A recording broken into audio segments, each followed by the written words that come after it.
All right, everybody, we're in Revelation chapter 21. Go ahead and open your Bibles there. We're going to start at the top of the chapter. I think we covered like the first verse and a half or so last week, but we'll just start at the top of the chapter and get the full picture without having to double back too much. So we'll open up Revelation 21, verse 1, and hopefully cover the whole chapter here this evening. We have 2 chapters left, this one and the last one, Revelation 22, and then we're done. Lord willing, we'll be done next Wednesday. That would be great. That's my plan, at least. If we have to spill over a little bit, I would hate that, but it's okay. It's all, I got the room booked, so it'll be all right. We'll be here for the next, several weeks, so it's okay. But I'd hope to finish it next week. All right, so let's just dive right into where we left off last week, which was Revelation 21:1. Let's just rehash that text. Look at 21:1. And I saw a new heaven and a new earth. For the first heaven and the first earth were passed away, and there was no more sea. We talked about this last week, but just to recover it, the phrase, that figure of speech, new heaven and new earth, or new heavens, plural, and new earth, singular. Your Bible may phrase it slightly differently here or there, but I'm pretty sure we did a poll last week, and everybody's Bible basically says the same thing there, new heavens, new earth, new heaven, new earth. It is just an old figure of speech in ancient writing that just means it's very intentionally vague in its core meaning, so that it could be applied and used in different ways. And it just basically means I saw something brand new. I saw the turning of a page. I saw the dawn of a new day. I saw the start of a new era. I saw something that was different from what I've seen up to this point. We're starting over. We're seeing something fresh. We're seeing something new. It's a new heavens, sky, a new earth, ground. It's a new day, is all that phrase simply means. So you have to put it in its context to see how to use it. For example, Isaiah chapter 65 and 66 uses that exact same phrase to describe the era of the Messiah to come. Peter uses it in his writing to talk about the post-judgment existence, life after death, life after the end of all things, essentially. So how is it used here? Well, if we go through the text, we'll see exactly how it's used here. So look at some clues. First of all, in this very first verse, I saw a new heaven and new earth, because the first heaven and the first earth were passed away, which means the first heaven and first earth being passed away was something we've already read about. It was the entirety of the text leading up to this chapter, which is that progressive period of judgment and retribution and vengeance of God being carried out, where you had, especially at the tail end of the last chapter, where we covered last week, you had the ground, the grave spitting forth its occupants. You had the sea, the nations of the world, spitting out all of its people. Everybody, in other words, from everywhere, standing before God to be judged by God and to be placed in one eternal destination or another. All of that is taking place in chapter 20 and so forth. And all of that, after it's done, the whole board is wiped clean. And there's no more worrying about sin. There's no more worrying about temptation. You're going to have to forgive me. I have sinus problems. I have allergies, so I'm a little scratchy. There's no more worrying about sin. There's no more worrying about temptation. There's no more worrying about all those terrible things. All that of the old life is passed away. So it makes perfect sense why John would then follow up by saying, with the old passed away, now I see something new. The old day is done, now a new day is dawned. And that's all we're reading in verse number 1.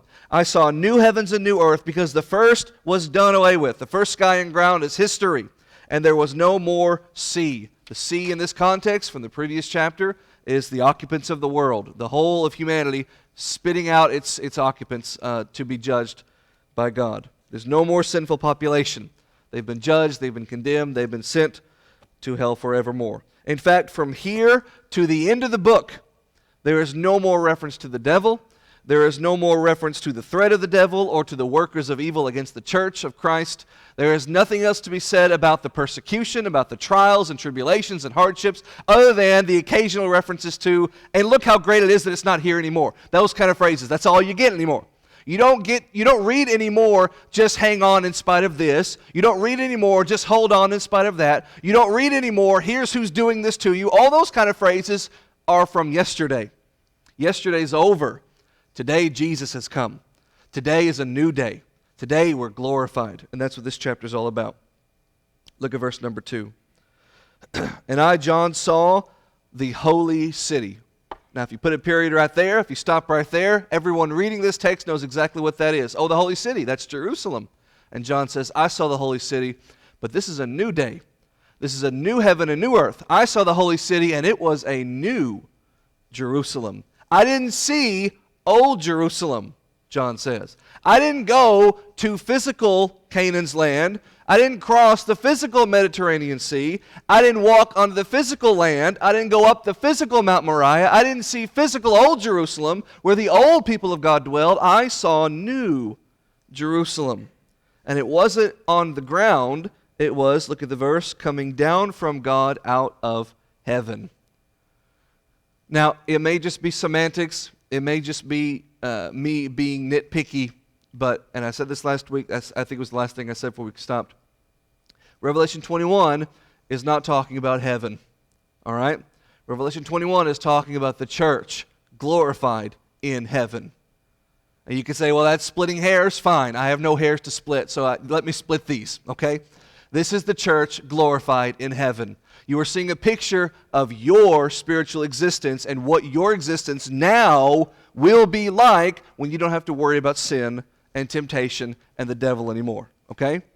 I say that to keep you in the present moment and not just always looking for somewhere over the rainbow, not just always looking for something beyond the vast horizon, not just looking beyond the farthest star, not just looking for something in the future, but put yourself in the present right now and see your trials and your tribulations right now, and then recognize that yes, they are hard right now, but even right now, they can only affect me physically. If I let them, they can affect me spiritually, but I don't have to let them affect me spiritually. I don't have to yield to temptation. I don't have to give in to the devil. I can stay faithful to Christ. I can resist. I can endure. I can be faithful unto death, Revelation 2:10. I can do those things now, and I can resist the devil now.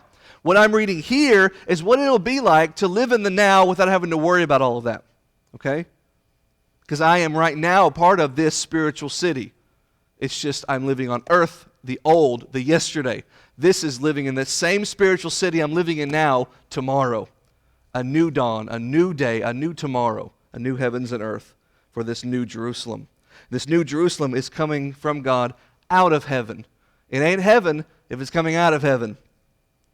Coming from God out of heaven. And it looks like a bride dressed up on her wedding day, adorned for her husband. This is something that's come up earlier in this book, and it's going to come up to play throughout this last part of the text of Revelation as well. This idea of Revelation builds and builds and builds to this final section of a wedding.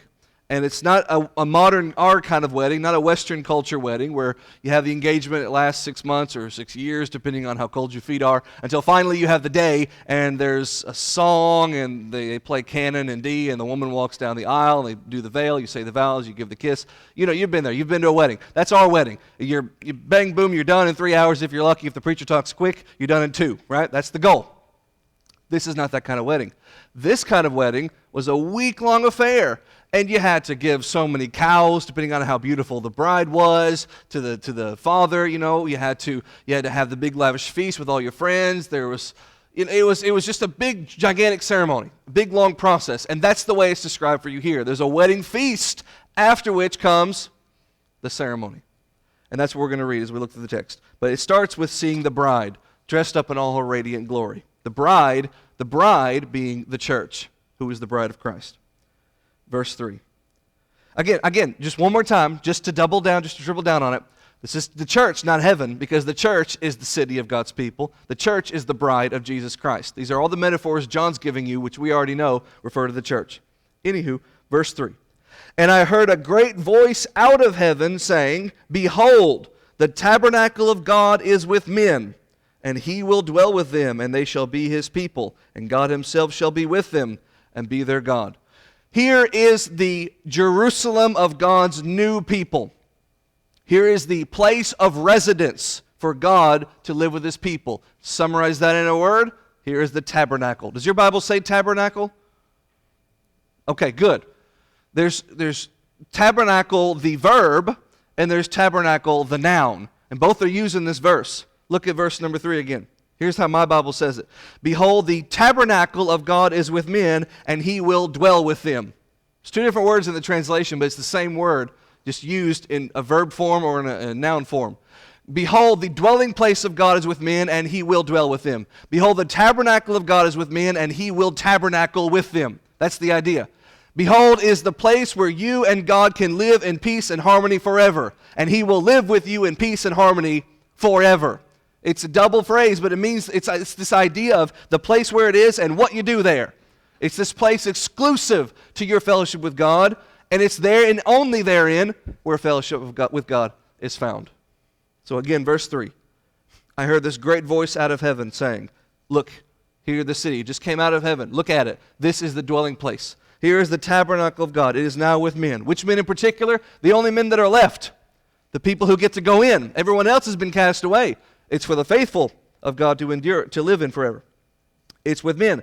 And he will dwell with them, and they shall be his people, and God himself shall be with them and be their God. It's just taking the metaphor. It's just taking the idea that you found throughout the Old Testament of I will be their God, and they will be my people, and they'll be my nation, and they'll be called by the name that I give them, and they'll follow my law, and they'll keep my covenant. That's God with Israel, the Old Testament. But it was very physical, it was very earthly, it was very grounded. The covenants were physical. You had physical circumcision and physical law keeping and a physical actual dwelling place. You had to go trek to Jerusalem 3 times a year and so forth.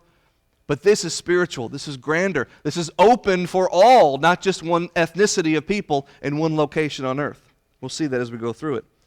So what about this city and the people who reside therein? Look at verse 4. God shall, my Bible says, wipe away all tears from their eyes. We sing the song, no tears in heaven, no sorrows given. No tears in heaven. This verse says he will wipe away the tears. There will be tears in eternal bliss, but those tears will be wiped away. Now, maybe you can argue if you want to quibble, if you want to split an eyebrow, you can quibble and you could say, well, you'll cry the one time, then he'll wipe them away. Fine, but there's no need to go that deep in the metaphor. Let's stay with John's point, okay? His point is very obvious. Your sorrow is no more. Your reason for sorrowing is no more. The reason why there is sorrow is because of sin and death. And the tragedy that comes as a result of them. Well, sin and death have been taken away. Remember the last chapter when God literally threw the concept of sin and death itself, not just sinners and dead people, but sin the notion and death the notion. He threw them in the lake of fire. So there is no more sin, there is no more death, so why would there be any more sorrow? Look, that's what it says next. Wipes the tears from their eyes, and there shall be no more death, neither sorrow, the word means sadness, nor crying. In fact, that word crying in my Bible, it means outcry. It means the wail of despondency. When you have no words to express how sorrowful you are and how sad you are, that you just make a guttural explosion of noise. That kind of just pain outcrying. That's all gone. Neither that kind of outcrying. Neither shall there be any more pain, because those are all the former things. That's the way life used to be. You used to live on this planet, you used to live on this physical world where people literally hurt you and you literally shed tears. But you don't live in a place where you can be hurt anymore, so there's no opportunity for tears anymore. Just not to answer a question that I'll get to in the Q&A section that's coming up in the next couple of months, but one of those questions that comes right out of this, so we might as well cover it here, is what if I blow it in heaven? What if I do something wrong? What if I step on a duck and I get kicked out of heaven? Is that going to happen to me? Can I ruin it when I get there? And that worry that people have. You have to remember the idea of blowing it. The idea of making a mistake comes because you are seduced and tempted by the devil. If you take away the opportunity, then there's no possibility. And that's not a removal of free will. Does anybody here have a bazooka? No. Then can you shoot me with a bazooka? No. Now, you have the free will, perhaps, sure, but you have no opportunity right now. I assume nobody here has an actual bazooka, right? Jeff? No? Okay, all right. So then I have taken your bazooka away, so how can you shoot me with a bazooka? God has taken away your opportunity to be tempted, so how can you sin? Right? That's how sin comes. Every man is tempted when he is drawn away. When lust is conceived, it brings forth sin. And sin, when it's finished, brings forth death. James gives the definition. So he takes away the means and the opportunity, therefore there's no possibility. It's not about free will, it's about motive and opportunity. And that's what you're reading here. How can I be sad when the reason for sadness is taken away? Right? Verse 5. And he that sat on the throne said, quote, behold, I make all things new. End quote. And he said unto me, quote, write, for these words are faithful and true. What is he going to write? That's the next verse. But hang on, stay in this verse 5. Who sits on the throne? In Revelation, God. Not specifically, not Jesus. Like you can make a case and you can tell me all you want. Well, Jesus is the king, he sits on the throne. You can give me verses and they're all true, but in the Revelation, in the apocalypse, in the vision, God sits on the throne. The Father is the one that's sitting on the throne, okay? And he that sits on the throne says, behold, I make all things new. That is him taking credit for verse 1. I saw a brand new scene and a new city coming out of a brand new scene. And God says, that was my doing. I'm the one who's making all these things new. I'm the one who's flushing away all the bad of the old. Now write these words, John, because these words are true and faithful. These words are right, and these are words you can live on. These are words that won't let you down. They are laced with promise, filled with promise. So you take them now while you're struggling now, because in the future, they won't let you down. They're true and faithful. What are the words? Verse 6, he said to me, it is done. I am Alpha and Omega, beginning and the end. I will give to him that is athirst of the fountain of the water of life freely. There are 3 clauses, 3 phrases to identify and make note of in this verse. The first one, God says, it is done. What's done? Chapters 1 through 21, 5. Everything that you've just read, really 1 through 20. All that you have read about. When you're following the narrative of the book and you get to this point, when you actually get to this point in life, you can know we're done. I don't have to worry about the devil anymore. I don't have to worry about sin anymore. I don't have to worry about hardship anymore. All that is history. It's past. It's gone. There's no more of this. I put down the beast and I thought he was dead, but lo and behold, he came back for more. No, that's gone. The beast has been chucked into the fire. He's been locked. The key's been thrown away. It is done. Rome has been toppled. The devil has been defeated. Sin has been removed. The grave is no more. The gates of glory are open. It is done. Number 2, I am Alpha and Omega, beginning and end. Alpha, Omega, you know the first and last letters of the Greek alphabet. It's just a way of saying what the next phrase is, beginning and the end. I am he who has always been. I am he who is. I am he who ever shall be. What this is God telling you, what right does he have to tell me it is done? How can I know when he says it's done that it's done? Because I can tell you it's all over. We can have an earthquake and I can say, okay, I think it's over. How do I know? I don't know. I'm not the earthquake man. How do I know when the earthquake's not going to earthquake? It might come right back. There might be another earthquake. I don't know. But if God tells you it's done, it's done. I am Alpha and Omega. I've already seen the beginning. I am beginning and end. I've already seen when it's over. If I tell you it's done, it's done. This is God's credentials he's giving you here. Last phrase. I will give unto him that is athirst. I'll give to him that is thirsty, parched, in desperate need of the water, the fountain of the water of life freely. Mind you, it's not just the one who is in desperate need, because we're all in desperate need. It's the one who has scratched and clawed and fought and strove and climbed up the hill to get what he needs. A lot of people are in need. A lot of people are lying to themselves about it, saying they're not in need.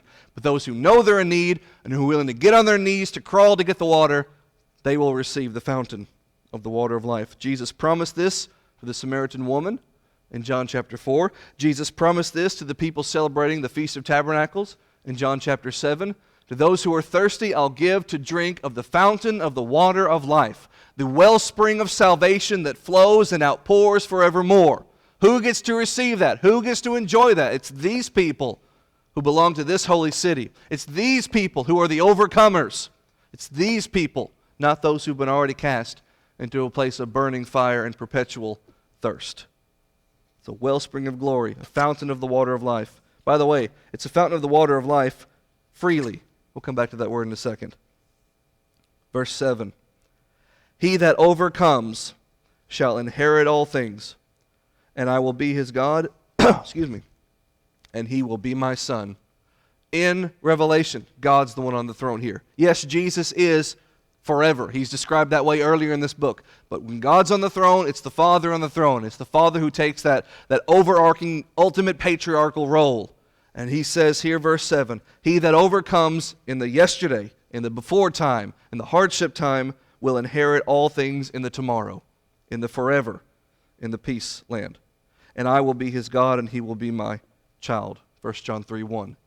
It's just a summary of the promise God made to ancient Israel. And that's what you're reading here. It's just a spiritual equivalent to that. He told ancient Israel at the foot of Sinai, here's the deal. You follow the covenant, I'll be your God. You keep the law, you'll be my people. Break the law, I don't know you, right? You start telling people you don't know me, get ready for the plagues I gave to Egypt. 10 times worse, right? And the nations coming in and the torture and the suffering and all that. All the things that they experienced in Judges and so forth. That was the deal. I'll be your God, you'll be my people. It's as simple put as that could be. We'll have a relationship, we'll have a connection that you can have with me that no one else can have. All those other nations will have all their pagan gods, and they'll pray to their pagan gods, and they'll worship their pagan gods, and when push comes to shove, you'll slaughter their pagan gods, if I give you permission to. But if you turn away from me, I will be as unhelpful to you as their pagan gods are to them. So the ball's in your court. I'll be your God if you'll be my people. Well, now here he extends that same invitation to this spiritual Israel, this new Jerusalem, this holy people that belong to all those who have obeyed God, Jew or Gentile. And who is that? Or in this case, look at verse 8. Who is that not? Who are we not talking about? Verse 8. We're not talking about the fearful, the unbelieving, the abominable, the murderers, the whoremongers, the sorcerers, the idolaters, and the liars. You may have a different word or two in there in the translation, but we'll come there in a second. Those people will have their part in the lake that burns with fire and brimstone. They'll enjoy the second death. So who goes to hell? Who endures that? The fearful go to hell. Those too afraid of the terrors of this world, that they didn't set their eyes on Jesus, they'll suffer a worse nightmare to come. The unbelieving go to hell. Those who reject the commands of God, because that's how God defines unbelief. It's not just, I don't think he exists. It's, I refuse to obey what he says. It's a much more specific kind of sin. Lots of people believe Jesus exists, and they don't obey him. They're unbelievers in the mind of God. An unbeliever is someone who doesn't obey. That's the end of John chapter 3. The abominable go to hell. Those that do acts of evil that are repulsive to God. Those who commit works of abomination. The murderers go to hell. Wait, does that mean murder is not an abominable act? No, it is. It's just, that's a catch-all word. Here's a specific word. The murderers go to hell. Those that take a life instead of sacrificing their own. Who have no regard for soul or body or the creation of God. So they kill. That's an affront to godliness. They go to hell. The whoremongers go to hell. Those who use their body for sinful pleasure and not for doing the good works of God. Those who make the marriage bed a defiled thing instead of an undefiled thing. Hebrews 13. They go to hell. The sorcerers go to hell. Those who practice witchcraft and paganism. Those who check their horoscope not to laugh at it, like in the Weird Al song, but who seriously believe that what the position of Venus is will tell them what they're going to do today, instead of just getting out of their own beds and doing it today. Those people will go to hell, who rely on that instead of the Word of God for guidance. Idolaters will go. Boy, a lot of people are going to hell. It's really negative. It's really mean. No, it's just what the Bible says. I didn't write the book. Don't look at me like that. Lots of people are going to hell because lots of people refuse to obey God, who's given them the pathway to heaven. It's not my fault. Idolaters go to hell. Those who place anything above God. A golden statue on the shelf will send you to hell. A little red Corvette could send you to hell. Your job could send you to hell. Your boyfriend could send you to hell. Your wife could send you to hell. Anything that you put above God becomes your God. You can become your God. That's what a humanist is. I am the top of the food chain. All liars go to hell. Anyone who makes deception their philosophy. This is another question we're going to get in the Q&A time. Is every lie a sin?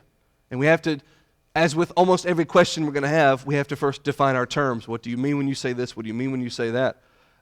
Because if someone tells me, can you come over because no one's going to ask me to come fix something for them. Let's just pretend. This will be fun. Let's just pretend someone invited me over to their house to fix their sink.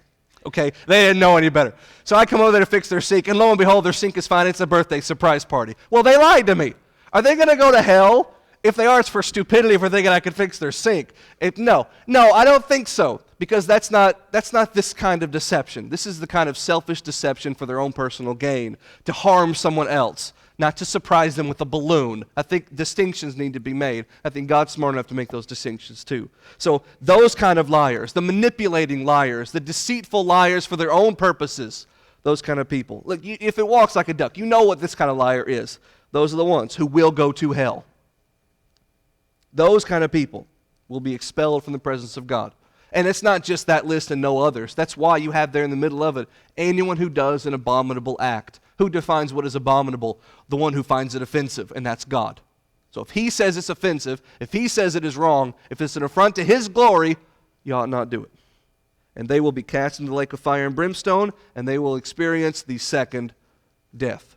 We've had this phrase a few times, and I just want to give it one more quick bit of attention, okay? All of us who are present here have enjoyed, unless you're pregnant right now, have enjoyed the first birth. Ugh. Birth, okay? Let's assume Jesus doesn't come back until we're all dead, just for convenience, okay? Then we will all experience the first death, all right? A Christian is going to be different from a person who is lost and will forever be lost. Let's say they don't ever become a Christian. A Christian will experience the first resurrection, yeah, okay? And that being, lots of colors tonight. They had a first burial. That first burial was baptism, Romans chapter 6. They're baptized and they're raised to walk in newness of life, Romans chapter 6. So we've all been born physically, but these have been born again, John chapter 3, born spiritually. And now these new spiritual born people will continue to live and they will experience a physical death, but spiritually, they are living a second life. They are living a new spiritual life, one which will never end. It will forever perpetually go on and on, right?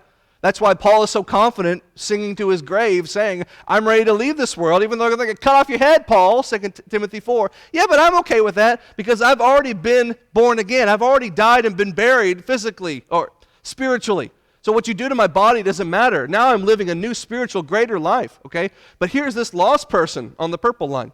This lost person's never experienced that. He's just living along. He's going to die, and he's going to be, purple, he's going to be buried. And then he's going to go before God and be judged, and he's going to be cast through a lake of fire. He's going to be separated from God, because what is death but a separation? He's going to experience the second death. You never find in Revelation or in any other text, keep dropping markers, you never find a reference to the second death being said of Christians because you don't get a second death. You're not going to be eternally separated from God. Your soul will be separated from its body if you die physically, and you can call that a first death, but your soul will never be separated from the God who made it because you're a Christian. You don't get that second death. A lost person's soul will be separate from his body. That's his first death, and then he'll go and be judged, and he'll be cast into a lake of fire. That's the second death. He'll die again. So we're all going to have this one, assuming all of us will have this one. Some of us will have this one, and some of us will have this one. That's a sheep or a goat, depending on who you are. Does that make sense?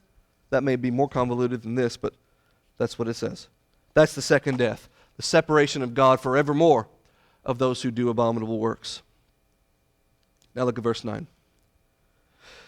And there came unto me one of the 7 angels who had the 7 vials full of the 7 last plagues. Remember them? They had the 7 bowls. They were pouring out their plagues upon Rome. That was like the last big series of punishments doled out before we got to this big grand finale that we started several chapters ago. So one of those angels now meanders over to John, and he says, come here, and I will show you the bride, the Lamb's wife. So you have in verse 1 and 2, basically, John saying, now I see a new heaven and a new earth, and I see the city of God, the new city of God coming out of heaven. And it's radiant, it's spectacular, but he hasn't gotten a good look at it yet. And then before he can get a good look at it, you get this segue from verses 3 through 8, where God says, write this down. This is important. Before you read it or say anything else, write this down. Here are the people who don't get to go here. Here are the people who have to suffer the second death and don't get to enjoy this glorified domain forevermore. Now, once you've written that down, now, come into the city and take a good look. And I'll show you what it looks like, and you can write it down for everyone else. Why this angel is that tour guide, I don't know. Of all the angels that could have been, it's randomly one of those 7 who poured out 7 bowls. Maybe there's just always just been 10 angels in the whole book, and they're just rotating, doing different jobs. Or that was the one who was closest, or God just randomly chose. I don't know. Ask him when you get there. But this one angel says, come, I will show you the bride, the Lamb's wife. From our perspective, okay, this is as simple as saying, come here, I will show you what the afterlife looks like. Okay? From God's perspective, this is God saying, come here, I will show you what life is like as I see it. This is how God wants us to live right now. This is what God sees when he sees the church. What do I see when I see the church? I see you people, okay? And you see me. And I see all of your struggles, and you see all of my struggles. And when I see the church, I see the way the devil is hurting the church. And I see our trials and our collective hardships and our struggles. And I see those who've fallen away and I see those who come back. I see all of that ebb and flow, all the tears of happiness and sadness. I see all of that. When God sees the church, he sees something that is pure. He sees something that is radiant. He sees something that is beautiful. He sees something that is perfect. It's hard for me to see perfection when I look at the church because it's filled with imperfect people. Me. And a bunch of you as well, I'm sure. I don't want to speak for you, but I'll speak for me. Imperfect, okay? So if I'm imperfect, I'm at least a drop of oil, a drop of ink, diluting the whole bucket of water. So at least I'm imperfect, so I can say that. When I look at the church, when I look at it, I see an imperfect thing, even though I shouldn't. I can't help but see that. When God sees it, he sees what it ought to be. He sees it glorified. He sees it what it will look like when we don't have to worry about sin and temptation adding ink to the bucket. You see what I mean? That's why I'm saying this is not heaven. Don't just make this tomorrow. Make this today perfected tomorrow. Okay? Verse 10. So I'll show you. All right, verse 10. And he carried me away in the spirit, a vision, to a great and high mountain, and showed me the great city, the holy Jerusalem. Now if you stop there, you think that's old Jerusalem. He went up to Mount Moriah, he looked over all around. But no, that's not it. I'll show you the great city, the holy Jerusalem, the one that descended out of heaven from God. Let me show you the spiritual domain of God's people. A spiritual city, not built with human hands. Jerusalem of old was established by the Jebusites and taken by David. This is the Jerusalem of God, built with divine hands. Verse 11. Having the glory of God, the city did. And her light was like unto a stone most precious, even to a jasper stone, clear as crystal. Now, obviously, if you in our modern 21st century world, if you're approaching a city from far away, you can see the lights of the city from far away. You know, you're driving into Memphis at night, you can see the M bridge, as you're coming into it, or just coming into any kind of a city, you can see kind of the bloom of the street lights and things like that. But you still had a similar effect in an old city like that, before electricity and things like that, because they were burning torches and they had things that surrounded the walls and outside the cities and so forth. So you would still know as you were approaching, on your camel or whatever, your donkey, as you're rolling into town, not rolling, clopping into town, you could still see the lights of the city and know you're approaching a settlement. You'd know you're approaching a city. The more lights, the bigger it is. So here's John saying, I'm looking at this city and I'm seeing the glow of it and the radiance of it, and it's beyond just a few torches. It's bigger than just some house lights, some candles. This is radiating with the glory of God. And her light is like looking at a stone most precious, to hold up a perfect gemstone, a diamond or whatever in the light, and just see it just sparkling. It was like that times infinity. Like a jasper stone, clear as crystal. No impurities to be found. Verse 12. And it had a wall great and high, and it had 12 gates. And at the gates it had 12 angels, so one angel per gate. And the names written thereon, the names of the 12 tribes of the children of Israel. And if you remember going way back in this book, like chapter 8 or something, maybe 9, earlier in this book, we were given a list of the 12 tribes that are talked about in this book, and how they don't line up and they don't fit together, because there are not just 12 tribes, there's 13 and plots of land, 12, but 13 or 14, or however you break it up in different ways, depending on if you have Joshua, Ephraim, and Manasseh, or just Ephraim, Manasseh, or just Joshua. There's all kinds of different ways, and how that listing that was given to you in Revelation doesn't add up. Like Joshua is listed and Ephraim, but not Manasseh, or something like that. It doesn't quite match. It doesn't quite fit. It's intentionally left obfuscated. So you cannot just say, okay, look, this fits exactly how Israel was at this time, because you're not supposed to see it as physical Israel. It's a representation of Israel. You're supposed to think, oh, what is Israel in a spiritual sense? Israel is the people of God. The 12 tribes is the people of God. The church is the people of God. Saved people are the Israel of God. And so when you read something like here, you have to keep that in mind. Like in this verse where it says, I saw the names of the 12 tribes. It's not literally he's reading Dan and Benjamin and Judah and so forth. It's not like that. he's saying, I saw the people of God all represented so that no one was left out. All right? Next verse, 13. And on the east 3 gates, and on the north 3 gates, and on the south 3 gates, and on the west 3 gates. Righty-tighty, lefty-loosey.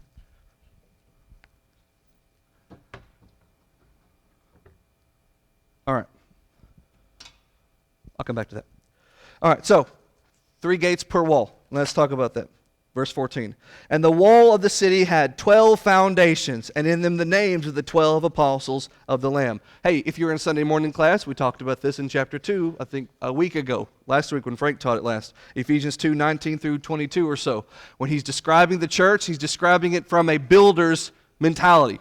And he says you have this spiritual institution that's built on the foundation of the apostles and prophets, with Jesus Christ being the chief cornerstone. And the building, all fitly framed together, grows into a holy temple of the Lord. You have these foundations of the apostles and prophets. Well, here that same idea is given to you here. It says the apostles are the foundations. Why not apostles and prophets? Because that's just not how John wanted to write it. Doesn't matter. The point is the picture. And the picture is, here's the city, and its foundation is 12 strong, and each one represented by one apostle. But wait, aren't there 14 apostles? It's a metaphor, okay? It represents the chosen, appointed ambassadors, the people who stood as the representatives of Christ on earth. They're the foundations of this wall. Incidentally, they're the foundations of the wall, not the city in particular. The wall, what is the point of the wall but to guard the city? Who is the guardian of the church as you read the New Testament? Who defended the church against the liars, Ananias and Sapphira? Who struck them down for their lying and their thievery? The apostles, Acts chapter 5. Who defended the church by rebuking Simon the sorcerer, when he tried to, the former sorcerer, when he tried to bribe and purchase the power to give miracles away? The apostles, Peter and John with him. Who wrote the majority of the New Testament, the majority of which is all about, this is a false doctrine, this is a false doctrine, don't do this or you'll be condemned, don't do that or you'll be condemned. Who defended the church against error in the writing of the New Testament? The apostles. Who's the foundation of the defense of the church? The apostles. That just makes perfect poetic sense. So, that's the wall. 15. And John, you have to picture John, is walking up to this in the vision, and he's looking at this big, tall structure. And the angel just hands him a giant ruler, and he says, all right, let's measure this bad boy. That's what it says in 15. He talked with me, he had a golden reed, he had a golden measuring stick to measure the city, and to measure the gates, and to measure the wall. 3 different measurements are going to happen. Verse 16. The city lies 4 square. Does your Bible say that? Verse 16. Anyone have a different? Everyone says 4 square? Okay, good. The city lies 4 square, and the length is as large as the breadth. And he, the angel, measured the city with the reed, and it was 12,000, the King James says, furlongs. We'll get to that in a minute. The length and the breadth and the height of it are equal. So what does that sound like? What does that look like? If the length of it is the same as the breadth of it, and it's also the same as the height of it, what you're getting is a big holy cube. Is that what you think of when you think of the song, The City That Lies 4 Square? It's a cube, right? It's as tall as it is wide, as it is deep, as it is long. It's a Rubik's Cube of godliness, right? And in fact, that's exactly the idea, because the cube in ancient cultures was considered a symbol of perfection, right? You could turn it any way and it's the same. It's the perfect structure, the perfect design. I guess the ball didn't count. But the cube was the perfect structure, right? Not the pyramid or anything else like that, a perfect cube. So here is the holy city described for you as this perfect structure. It's as tall as it is long, as it is wide, as it is deep. And the whole of it is 12. The King James says 12,000 furlongs, but that's Old English, so I bet you your Bible doesn't say that. The actual measurement is about, a furlong is 200 yards, and I did the math a long time ago. That's about 660 feet, 12,000 of which would be 7,920,000 feet long. And thus the same high, and thus the same deep, and so forth. And that's just one side. So if you do it squared, I think I wrote down 62,726,000,000. That's a long golden reed. Either that or they had to stop and write and measure and count. It's a metaphor. It's a picture. It's a visual. all right? And it's going to get even wackier here in just a second. So just keep that in mind, that you're looking at something in the visual that's roughly 8,000 feet long, okay, if you're seeing it that way. But again, it's a metaphor. What's it a metaphor for, by the way? What is it a metaphor? What is it for? It's to tell you, look how ginormous it is. Everybody can fit here. There's room enough and to spare. And you know what I love about that so much is the one who built this thing for you came into this world in a stable because there was no room in the inn. So don't you think he knows what a good space does for people? So he recognizes, hey, when I get my house, I'm going to make it big enough. There's not going to be a no vacancy sign like there was at the inn, right? Verse 17. And he measured the wall thereof. It was 144 cubits, according to the measure of a man, that is, of the angel. Which is to say, when the angel measured it, that was the space of the angel's elbow to his middle finger. That's the length of a cubit as it was measured, which means this angel had, your normal human proportions. It wasn't one of those weird Ezekiel angels with the 58,000 eyes and all kinds of weird pictures. This is just your normal looking dude in a white robe carrying a golden rod, and he's measuring the wall. And how long is the wall? What does it say in verse 17? It's 144 cubits. Now hold on just a tick, because we just read that this sucker is 7 million. No, not 7 million. What did I say? 7,000? Yeah. 7,000 feet this way and that way. The wall is like 200 feet long. That seems a little weird to me. Let me make sure my math is right, okay? It says it is 144 cubits. That's 144. That measures to 200 feet long. Seems kind of inefficient as a wall.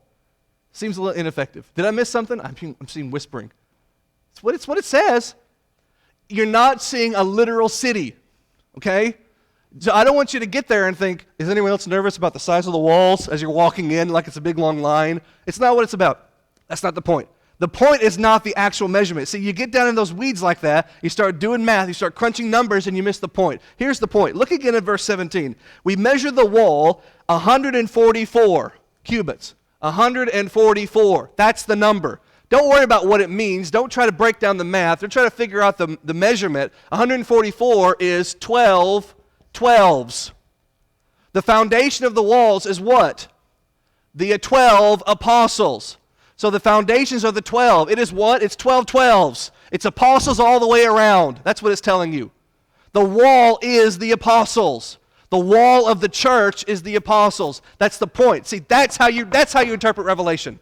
That's Revelation. And all these commentaries that spend all this time crunching numbers and trying to figure out lengths and measurements miss the whole boat entirely, and they're just swimming off the deck and off the deep end. They miss the point. The point is it's 12 12s. The foundation is 12. The apostles is 12. The wall, the picture is the apostles. It's just reinforcing the visual, reinforcing the metaphor, okay? I measured the wall. It was 12 12s as the angel measured it. Verse 18. And the building of the wall was jasper. What was the material constructed from? The construction of it was of jasper. The city, beyond the wall, was pure gold. Gold so pure, it was as transparent as glass.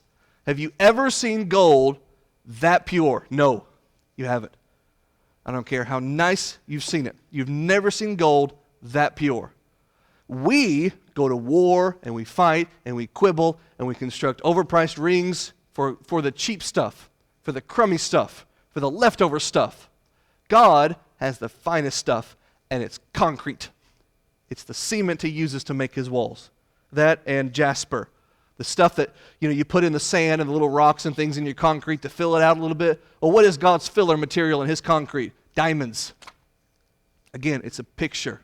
This is how beautiful everything is here. Verse 19. And the foundations of the wall of the city were garnished, the King James says, beautified, decorated with all manner of precious stones. The first foundation was of jasper. The second, sapphire. Remember, there's 12 foundations, so let's count them down. Jasper, sapphire, chalcedony, emerald. Verse 20, sardonyx, sardius, chrysolite, beryl, ninth, topaz, chrysosporus, jacinth, and amethyst. 12 gemstones. And you may have a little different translation here or there. But here's the breakdown of them, okay? Just in case you're just so crazy you want to know. Here's what they look like. This is what John is seeing. All right, let's get the individuals and then zoom out and see the picture. Individual, jasper, clear like a diamond. Sapphire, bold, striking blue. Chalcedony, a shining green. In fact, it's from the word we get the word copper, which you think copper is like an orange color. No, copper turns green, turns a bright, shining green when it's oxidized. That's what it looked like. Emerald, soft green. Sardonyx, orangish red. Sardius, a bright red.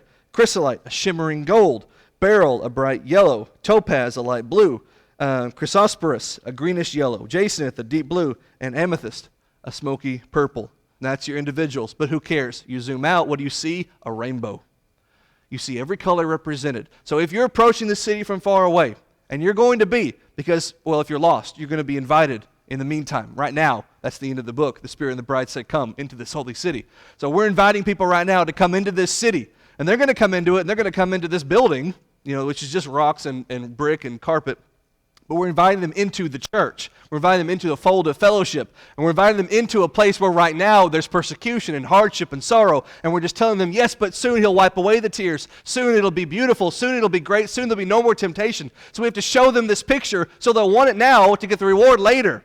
That's the point of these last two chapters. Look how great it's going to be.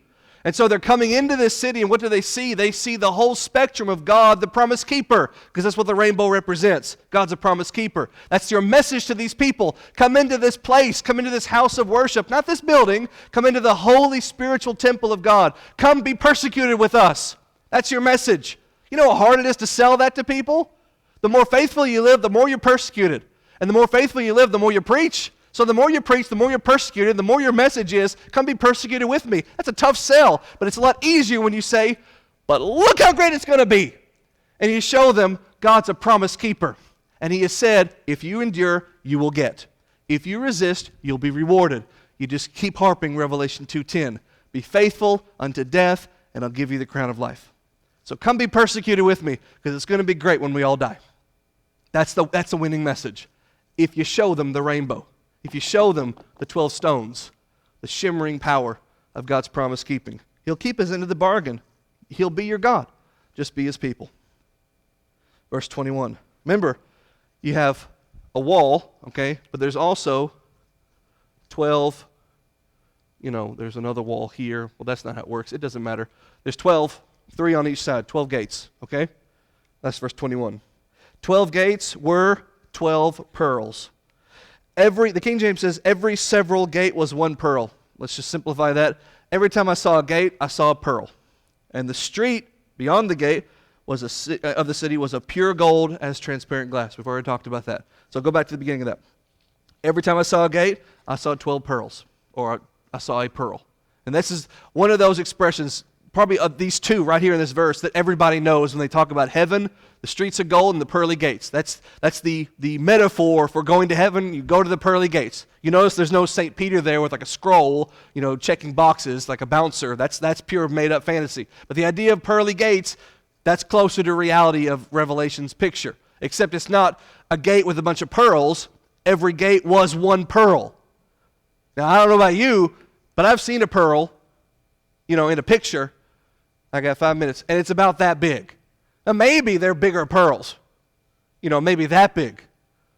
But I've never seen a pearl so big that it could be big enough for people to walk through like a door. That's how big this pearl. The gate was a pearl, not full of pearls, not a bunch of pearls put together, not super glued together, but it was just one big pearl from which was made the gate. All right, that's a big pearl. Fits right in with that theme of you think you have riches on earth, lay up for yourself treasures in heaven. Verse 22. So I step in through the gates, and I found no temple. Now I'm going into Jerusalem. You go into old Jerusalem at this time, you expect to see the temple. Well, now I guess the temple's already destroyed. But you would earlier. You'd step in Jerusalem, you would see the temple, you'd see the whole temple courtyard, you'd see the whole shebang, all the people moving around it. It was the epicenter of their society. The temple was the core of their entire civilization. So I'm going into this area, this holy city, this new Jerusalem. I would expect to see the new temple. Where's the new temple? There's no temple. Where's the temple? I saw no temple therein. Why? For the Lord God Almighty and the Lamb are the temple. Well, where's God? If God is the temple, where's God? He's everywhere. The city came out of heaven, right? Which means God is bigger than the city. God is the temple. It overshadows, envelops, and has become part of it all. The whole thing is the temple. Because what is this city? I will dwell with them, and they will dwell with me. We read that at the beginning of this chapter. I will tabernacle with them. I will temple with them, and they will temple with me. Being in this city is to have this fellowship temple. See, in the Old Testament, you had to go into a building. You had to go through a veil. And if you're the high priest, go through another veil to get to the presence of God. Well, here, the veil's been ripped down. The other veil's been opened up. You can go to the presence right now. You bow your head, you say a prayer. You're approaching the mercy seat of God, the Ark of the Covenant, right now, Hebrews chapter 4. You approach God's presence right now because right now you're in the church. Right now you're in the city, New Jerusalem. Right now you're in the temple. In fact, your body is its own temple wherein you can offer worship appropriately to God. So I didn't have to look for a place to go worship because everywhere was worship to God. Verse 23.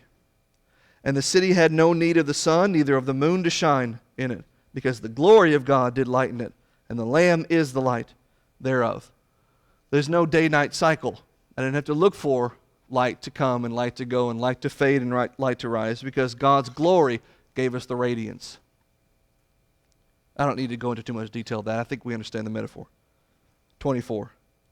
And the nations of them which are saved shall walk in the light of God's glory.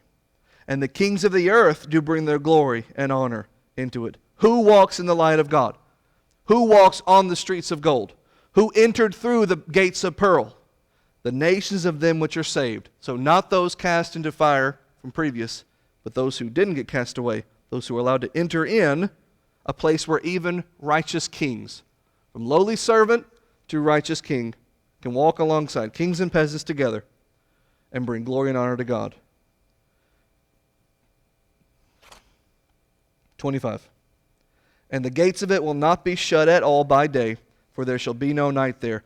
Obviously, in a physical city, you shut the gates at night, because that's when the bad guys come out. So you can't be seen what you're doing. You go do your evil at night, right?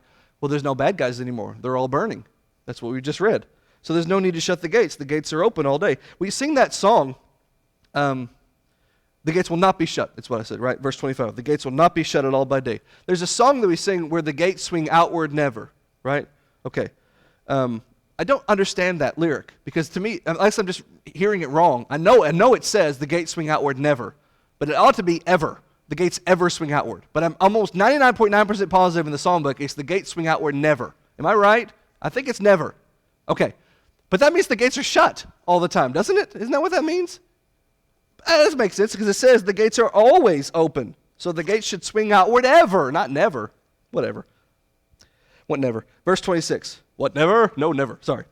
That's the HMS Pinafore. Verse 26.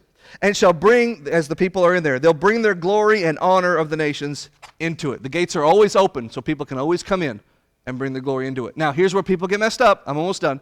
They go too deep into the metaphor and they think, wait, I thought all the bad people are away and all the good people are in it. So who are these people still coming in? You're going too deep in the metaphor. This is a text written to people in the here and now who are inviting people into it. And this is your message to them. You're always invited to come in. Yes, there will be a day when there's a day of judgment and a cutting off period and a separation for all eternity. But in the meantime, here is the rainbow gate. Here's the rainbow wall. Here's the gates of pearl. Come in ever you're invited. You can always enter in. But you can't come in, verse 27, if you defile, if you work abomination, if you make a lie. All those, that's a summary of what we read earlier in the book. Only those whose names are written in the Lamb's book of life.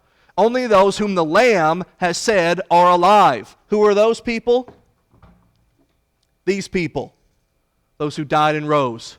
And Jesus wrote their name down and said, they're alive. These people who are still breathing air are dead. And they will stay dead forevermore. Did I finish the chapter? Yes! Just got my cue. All right. We're done with 21. We'll finish the book, Lord willing, next week, chapter 22. Thanks, you guys.